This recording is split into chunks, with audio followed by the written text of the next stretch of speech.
morning, guys.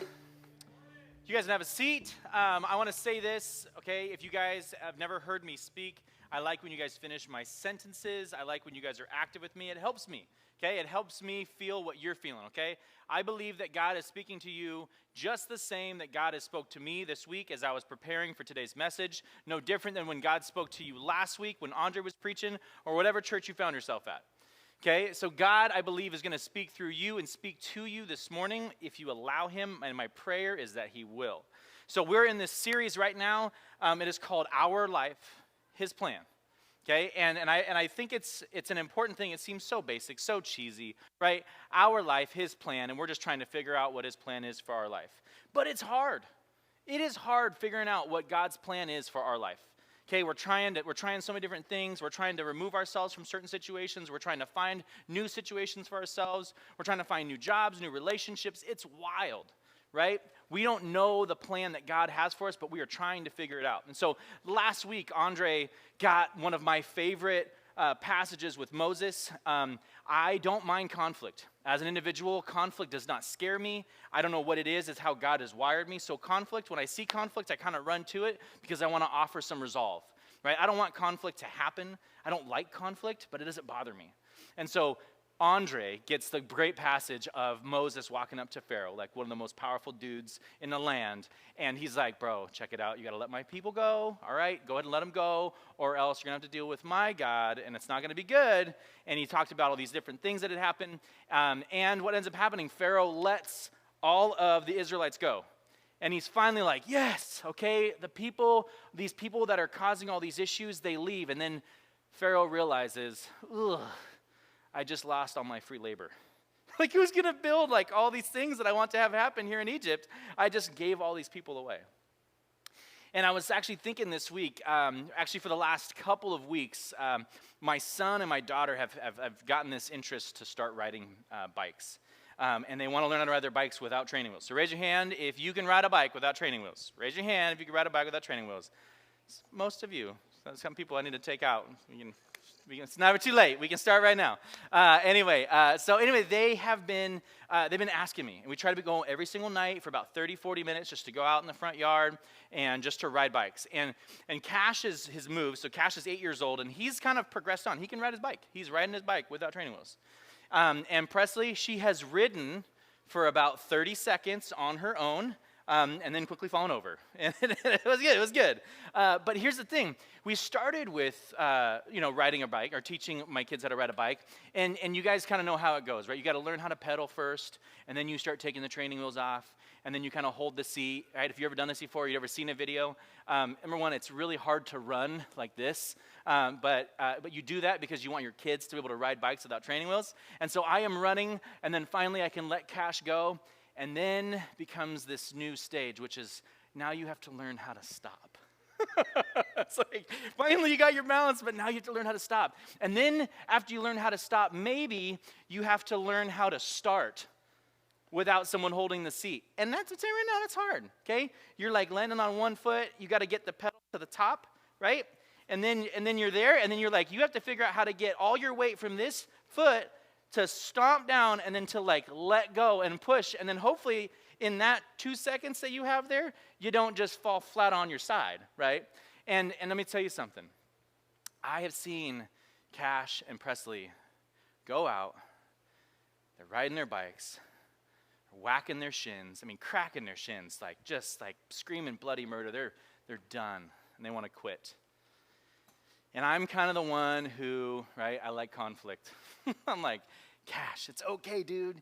You're going to get back on there. We're going to end on a good note. Anybody ever do that growing up? Just like, I can't go inside until I end on a good note. Okay? So I'm telling Cash, don't give up yet. Just go a little bit longer. Try a little bit more. And so finally, this is probably like 3 weeks into it. And I finally get Cash up, and he is doing great. He has learned how to stop. He can start going downhill. It's really hard to start going uphill, but he can start going downhill. And he goes downhill, and then a car turns onto our street.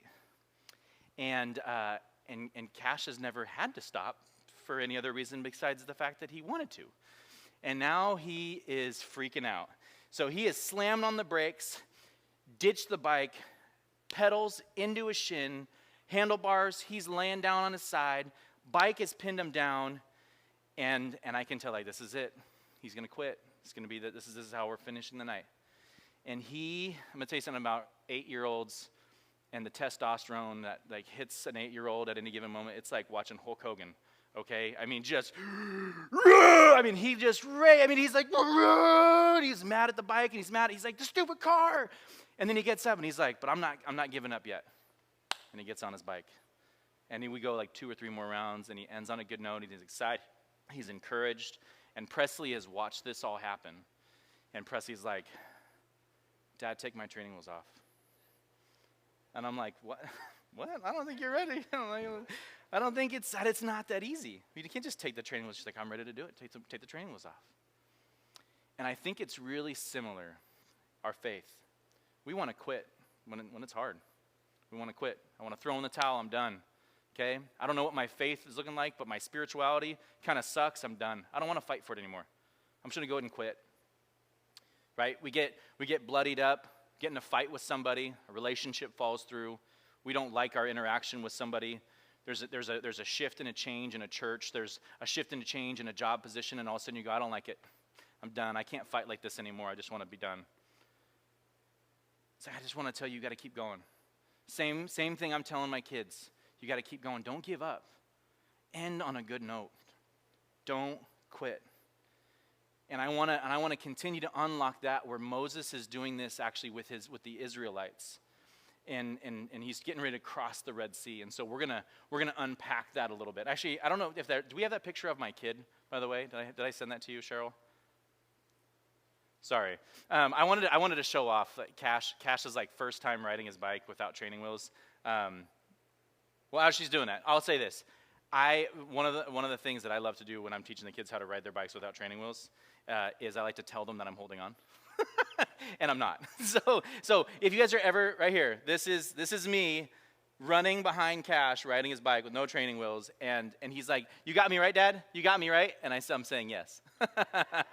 So that entire time I'm running, yes, I got you. You got me, Dad, right? Don't let go. And so anyways, I just wanted to share that because I think that is sometimes we are ready for God to hold on to us and say, look, I just want to make sure you got me. And he's like, look, you got this. I got you just in case, but you got this. Okay? Just keep going. So anyway, also, if you have a Bible, I just want to encourage you, okay, paper Bibles, they're in right now, all right? They've never not been in. If not, you can follow it. You can actually you can download our Hub Church app, and you can get all the scriptures and everything on there. But we're going to be in Exodus chapter 13. So I want to invite you to turn there, and we're going to be at the end and the tail end of chapter 13, specifically verse 17. And so, as I was saying, so Pharaoh at this point is stoked that the Israelites have left. But then there's this understanding of, dude, I just sent away all my free labor, all the help. Who's going to build my kingdom? Who's going to work for me? Who's going to do all this stuff? Like, I got to go. So then Scripture says his heart was hardened. And so then he actually goes out and he's like, I'm going to go get my Israelites. I need to get my slaves back. They can't just leave me like that. You know, who cares if they just sent all these plagues and then all of a sudden my son just died. I need them back. They're going to work even harder for me. And so we're going to pick up in chapter 13, verse 17. It says, when Pharaoh let the people go, God did not lead them on the road through the Philistine country. Though that was shorter, for God said, if they face war, they might change their minds and return to Egypt. So God led the people around by the desert toward the Red Sea. And the Israelites went up out of Egypt ready for battle. Moses took the bones of Joseph with him because Joseph had made the Israelites swear an oath. He had said, God will surely come to your aid, and you must carry my bones up with you from this place. After leaving Succoth, they camped at Etham on the edge of the desert. Check this out. By day, the Lord went ahead of them in a pillar of cloud to guide them on their way, and by night in a pillar of fire to give them light. So they could travel by day or night. Neither the pillar of cloud by day or the pillar of fire by night left its place in front of the people. Did you get that? A pillar of light? I mean, that's like a sci-fi movie, right? A pillar of light leading people? Does that even add up? Does that even make sense? A pillar of light so they can go by night. They knew where they were headed. And then a pillar of cloud, of shadow during the day, because it was hot. They were in the desert to shadow them so they could move and walk forward. They didn't have to rest. God is in a constant state of protecting and leading. I believe that God is trying to lead each of us individually. And more than that, he is trying to find you a Moses or someone to follow. See, one of the things I think that every single person in here is called to be a follower.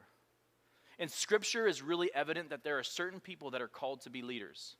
But I'm going to tell you something right now. All of us are called to be followers. It is a calling that we have. It's to follow and to follow well. But then the question goes, well, who are you following? Who are you following? Do you follow God first? Do you follow people first? I'm a big believer in finding mentors. I'm a big believer in finding mentors and people that can lead you in different areas. Okay? I'll tell you that I have a mechanic mentor, but I don't go to the same mechanic mentor for when I'm having mental health issues. Not because my mechanic can't help me, but I believe that there's an important role that each individual plays. You might have a spiritual mentor. For the Israelites, they had Moses. So my question to you is, who are you following? Who are you following? Is it man first? Is it God first? Is it your parents first? Or is it God first? Now, that question might be synonymous to you. Say, well, I believe I am being led by a godly person, therefore I'm being led by God. Sure. My question is, though, do you know who you're following? Because your innate nature, you are designed to follow. You are designed to follow. 1 Peter 2:21 says, for this, that you have been called because Christ also suffered for you, leaving you an example so that you might follow in his steps. We are designed to follow. God created us to follow people. He created us to follow him ultimately. So I want to challenge you that if you don't know who you are following, ask yourself that question. Look at the things that you're doing, the hobbies that you've picked up, the traits that you have, the things that you're talking about, the desires of your heart. You can easily determine who or what you are following. My encouragement, though, is that you would also be following God, seeking out who God is, and finding out the plan that he has for your life. I believe we're going to pick up here in chapter 14. But I want to say this. In verse 22, it says that the pillar never left its place in front of the people. The Israelites may have never focused on the pillar. The Israelites may have never focused on the cloud. But they knew Moses. They trusted Moses. Moses had Aaron and a stick. If you guys missed it last week, that's what God equipped Moses with. He's like, hey, by the way, I want you to go free my people. I know you're not a good communicator, so I'll send you a buddy. And if you need something else, I'll give you a stick. All right? That's what you get. All right? And then go. And then I'll give you the rest. It's like, I'm sorry. All of us here in the room, we all got more than a stick and a buddy. All right? So I want to encourage you. So you didn't just walk up to a big giant Pharaoh, all right, and say, hey, look, I need you to go ahead and free my people. We're given so much more than that to handle all of our problems. We have a church. We have a congregation. We go and serve and lead and do things together. Moses got a stick and a buddy. I mean, that's like, we need, at the very least, those two things. And we have so much more. Amen? All right. So chapter 14. God begins to give more instruction to Moses. It's not just, all right, go free the people. Now God and Moses are like, all right, you're going to continue to free my people. And Moses has no idea what is going on. Moses just knows that he was freeing his people. For all Moses knows, it doesn't say in here, but if I'm Moses, I'd be like, dude, I freed the people. I'm out. I did it. I did the hard task, all right? Now I'm out. But he's still continuing to lead. God continues to show up and speak to Moses to lead his people. Says, I will gain glory through Pharaoh and his army. And even the Egyptians will know that I am Lord. If God spoke to me and said, I want you to become a mobile group of people, to set up, to sweat, to serve, to look confused, and to do this all so that only people doing the work, but those who persecute you and do not yet know the Lord will know him, and God would be glorified. that kind of reminds me of what we do on Sunday. Like, there's a lot of work that goes into being a church. Amen? Like, if you've ever been a part of any sort of outreach event or something, you're like, oh my gosh, there's a lot of work to do here. There's a lot of work to do. But God is at the head of everything. He is leading people. And the people are looking to a leader and saying, look, what do you want me to do? And for some people, we have people that walk up in a church ministry and they say, look, I just feel like I have a calling to go serve the homeless. I don't know what it is. I got to go do this. And our job as a church is to say, how do we make that happen? How do we go alongside this calling that you have and make this a reality? It's not just one pastor at the head of a church, my friends. I'm sorry if that's what you were hoping for, but that is not it. We've got multiple pastors here on staff because we believe it's not just one person's vision to go out and do something, but we believe that we are each called to serve a greater God. So chapter 14, sorry, I just keep on, I'm going to prolong chapter 14 for as long as I can. So anyway, so that's what we do on Sunday. So we're going to pick up in actually in verses 5 through 9. Okay? It says in verse 5, when the king of Egypt was told that the people had fled, Pharaoh and his officials changed their minds about them and said, what have we done? We let the Israelites go and we have lost their services. So he and his chariot made ready and took his army with him. He took 600 of the best chariots, along with all the other chariots of Egypt, with officers over all of them. The Lord hardened the heart of Pharaoh, king of Egypt, so that he would pursue the Israelites who were marching out boldly. The Egyptians, all Pharaoh's horses and chariots, horsemen and troops, pursued the Israelites and overtook them as they camped near Hirathoth, opposite of Baal-zephon. I'm not sure if you caught that in this story, but I didn't know this until I was actually reading this. The Egyptians actually overtook the Israelites. They were upon them. They were likely getting beaten. They were being forced to do things they didn't want to. They were being roped into things that they thought they were done with. They thought they were done out of Egypt. They thought they were good. And then what ends up happening? They get overtaken. Now, Pharaoh is not there yet, but the people of Egypt, 600 chariots marching up on your people. Imagine what you're thinking. You're thinking, I'm done. Like, I would be thinking to myself, like, we probably shouldn't be here. We could have probably been better off. We weren't getting beaten like this when we were just working for free. We at least had a meal. We had a place to sleep, but now we're getting beaten here. And so what ends up happening is the people begin to doubt what had happened. The Israelites are completely doubting what has happened. They're looking at Moses going, what did you do? You brought us out of Egypt for this? This isn't what we were supposed to be doing. I think about this in the story of my kids riding their bikes. Their shins are bloodied, their elbows are hurt, and their attitudes are all shaken up. And my kids are like, why did you want us to ride bikes? I didn't want to do this. It's like, hold on a second. Wait a second. I didn't bring you out here so you'd get beat up. There's a bigger picture here. My second question to you guys is this, is what or who is causing doubt in your life? What or who is causing doubt in your life? Doubt is crazy. Doubt is crazy. Verses 11 and 12 says this. Actually, I don't even think it's not going to even be up here. I'm going to paraphrase. They're literally saying, Moses, why did you take us out of slavery? Bro, you have messed us up. We had it good. That's what I said. I'm paraphrasing. This is like the new Hub version. And then they're questioning Moses, like, bro, you don't even know what you're doing. We thought you knew what you were doing when you had, all the plagues were happening, and then you let us literally walk out scot-free out of Egypt. It was great. But now, I don't know. I doubt this is going to work. I doubt it. And they start to begin doubting the person they thought they were following. And my question to you is, who are you doubting? Who is causing doubt in your life? What is causing doubt in your life? I'll tell you this. So when I was young, I started a business. I bought a business, and then I had to start another business to supplement that business because I didn't know this, but there was a financial crash happening. And with the financial crash, my finances crashed. My business crashed. It went under. I had nothing. I was living on someone's couch because I had nowhere else to go.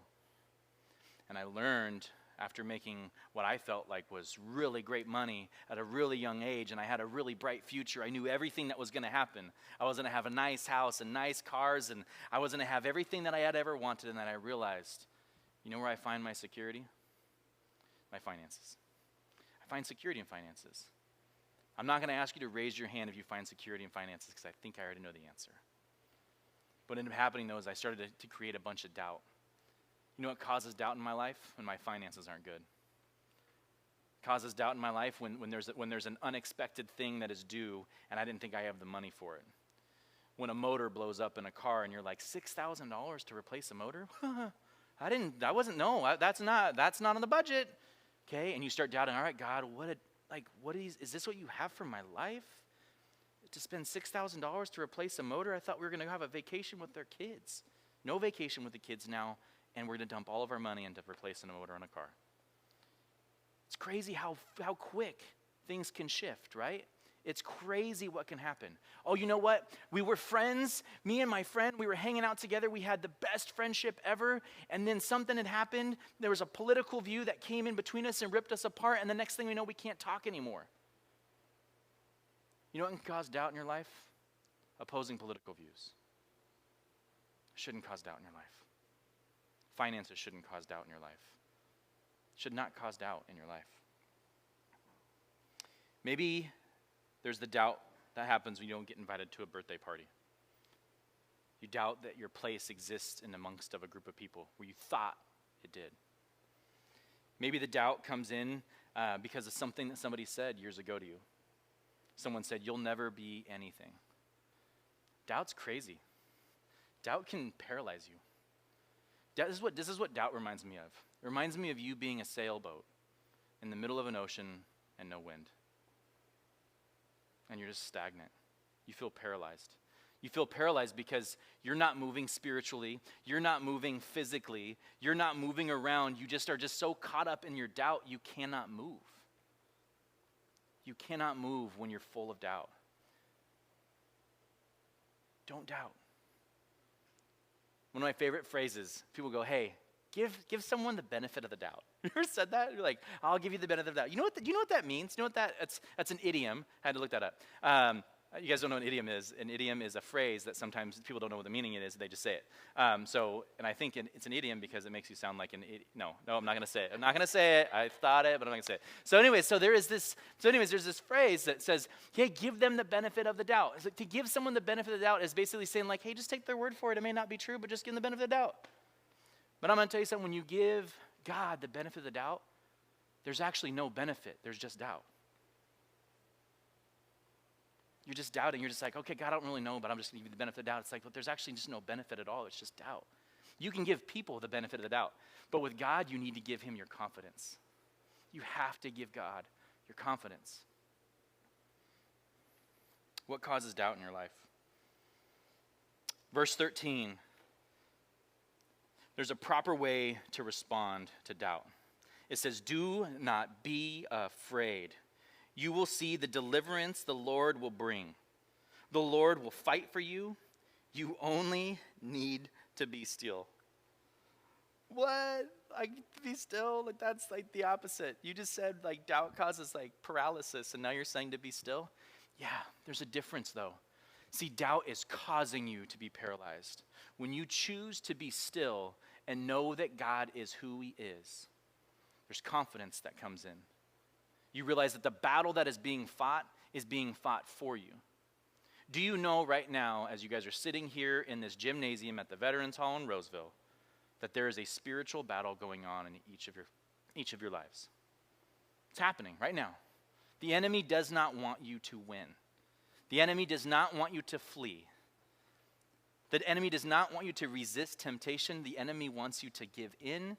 The enemy wants you to become paralyzed so that way he can attack. You can see this in the story of Moses. Moses is trying to free his people, and then all of a sudden Pharaoh is there, and it's like, look, we don't know what else to do. What do we do? What do we do? We're in a corner here. There's an ocean called the Red Sea, and then there's them, and then what do we do? I don't know. There's nothing going to happen. We're stuck. They're paralyzed. They don't even know how to go forward. And he said, I just need you to be still. Don't panic. don't freak out. Don't worry. I've got a plan for you. And then God speaks to Moses.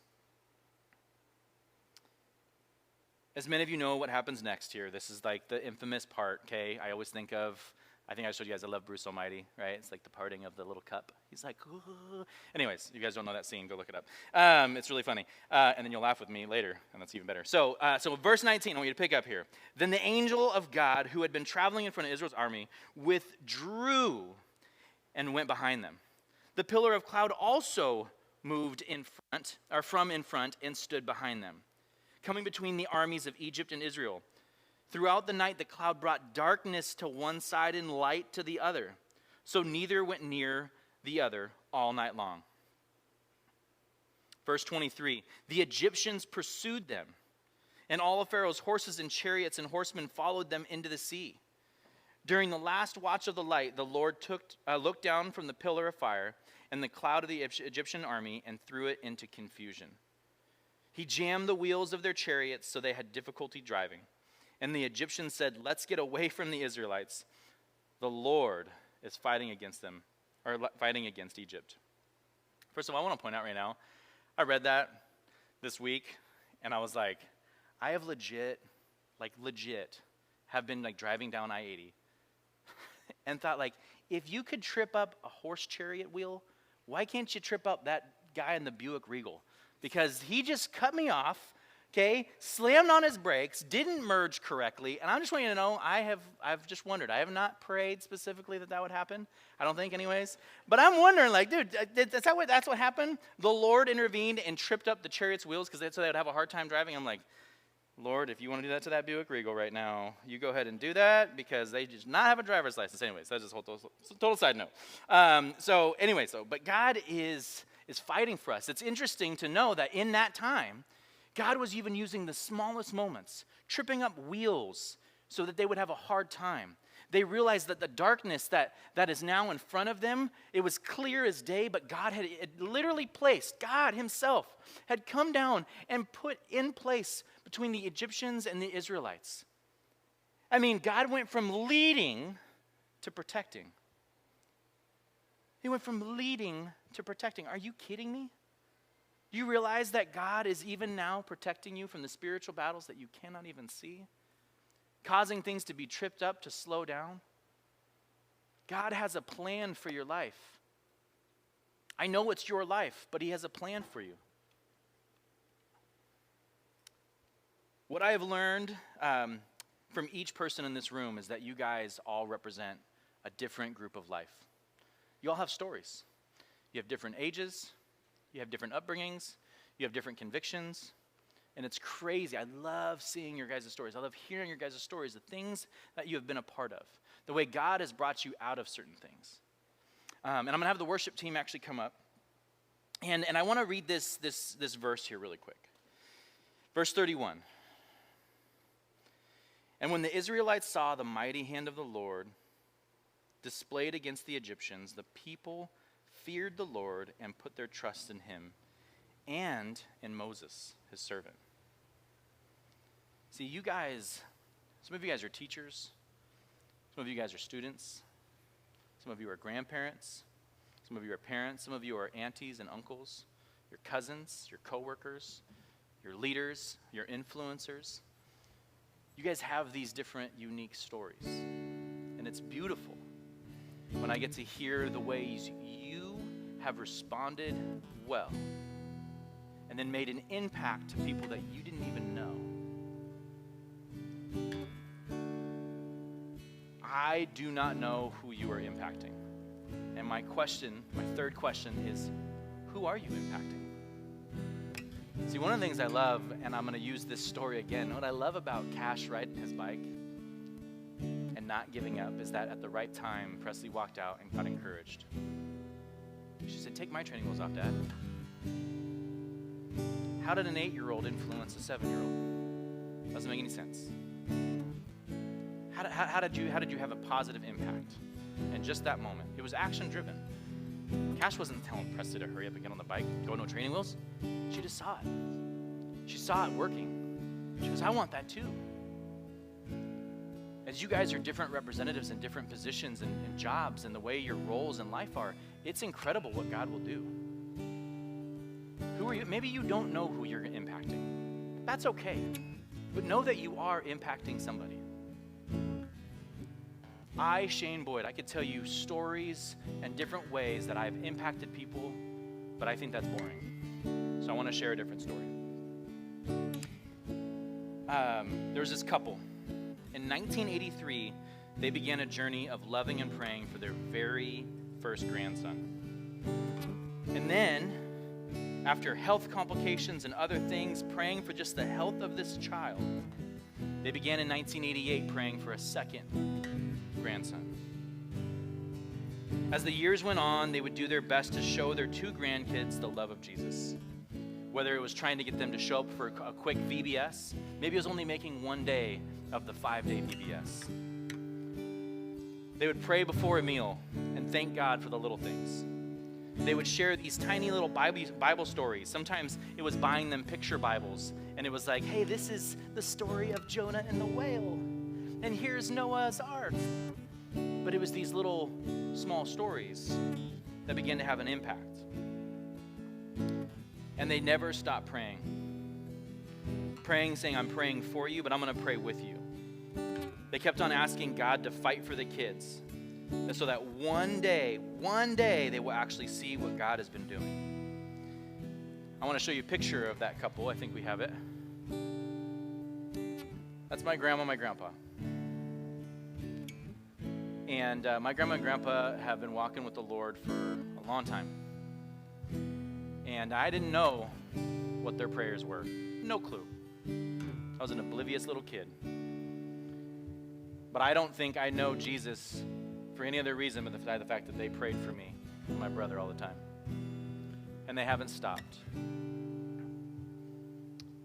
What's crazy is that since that moment where they said, I'm going to pray for you, I'm going to pray for your brother, later on, I would find Jesus, I would give my life to the Lord, and then my brother would find Jesus and give his life to the Lord, and then my mom would find Jesus and give her life to the Lord, and then relationships and marriages and friendships and all these things would happen.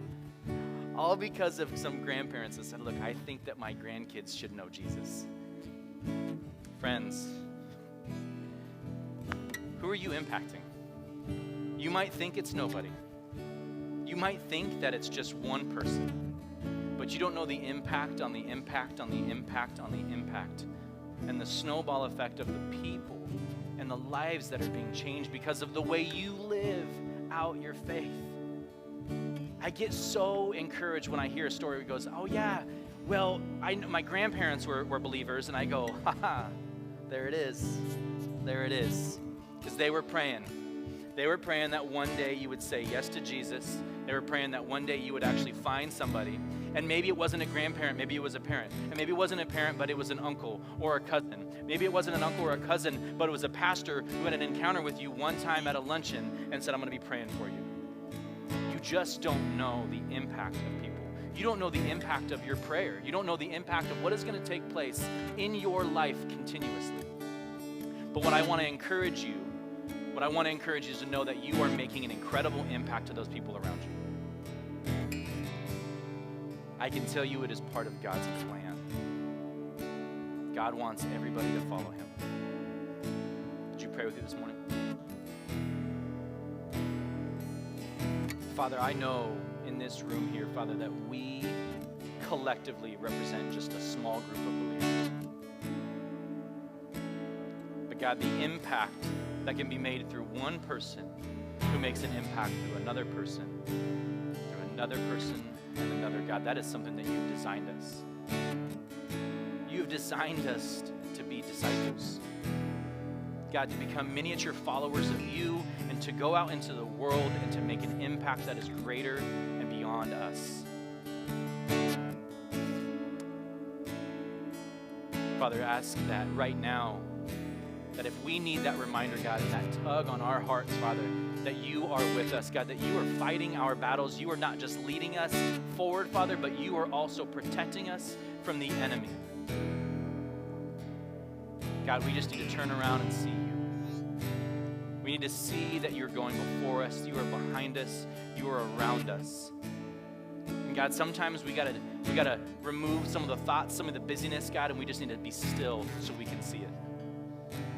God, allow us to see you this morning, God, to sit in your presence, to be excited about the ways you will continue to move, the ways that you will protect our children, the ways that you're going to fight for us, God, the ways that you're going to grow this church, God, the things that you're going to do. We look forward to it. God, we invite you in here. Be with us as we worship you.